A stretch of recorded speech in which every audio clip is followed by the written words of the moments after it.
Would you just give us a short summary of the reason why you wrote the book and what is in the book? Sure. It's a book I never really expected to write. I've tried to avoid the concept of leadership for many years.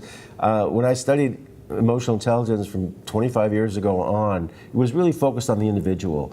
Why do some people perform better than other people, and how does that affect their lives? And that was my focus, and I kind of avoided the leadership.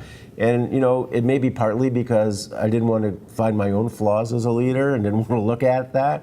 But the conversation became louder and louder everywhere I looked, that emotional intelligence was being tied to leadership.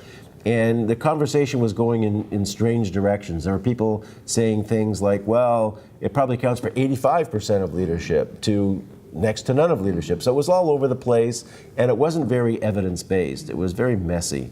So I figured at this point, I felt I really should join the conversation, and I really should do it from a research base. And plus, we have the largest database of emotional intelligence of anyone in the world. We've probably got more than 2 million people in our database, many of whom are leaders, both successful and not so successful. And plus, Wiley, the publisher, just happened to phone me and ask me if I'd be willing to do it. So all the timing just seemed to be right. It's not as though I planned it. Yeah, it was all at one, synchronicity. And I said, okay, and I just plunged into it. And I'd been talking about it or thinking about it for a little while now.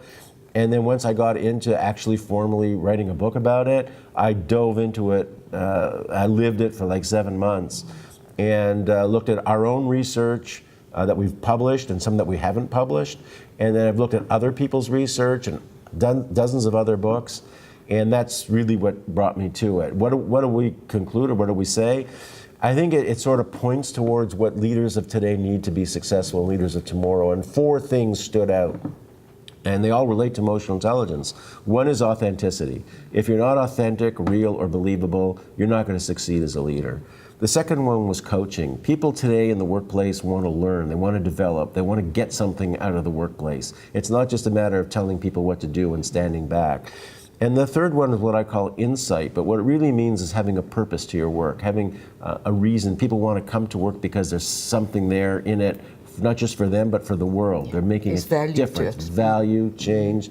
And the final one is innovation. You have to be innovative. You have to come up with something new, thinking out of the box, not be disrupted by others in the industry and so on. So those 4 things seem to come together, and I think in the book I really do a good job of justifying why those 4 characteristics really are the direction to go if you want to be a successful leader. And there's a blueprint in terms of how to get there. How do you develop in each of those areas? And I think that's what's going to be really valuable for people to learn. It's always such a privilege to be able to talk to you, and we can't wait to read the book. So thank you so much for the questions and answers. Thank you, Jopie. Thank you very much.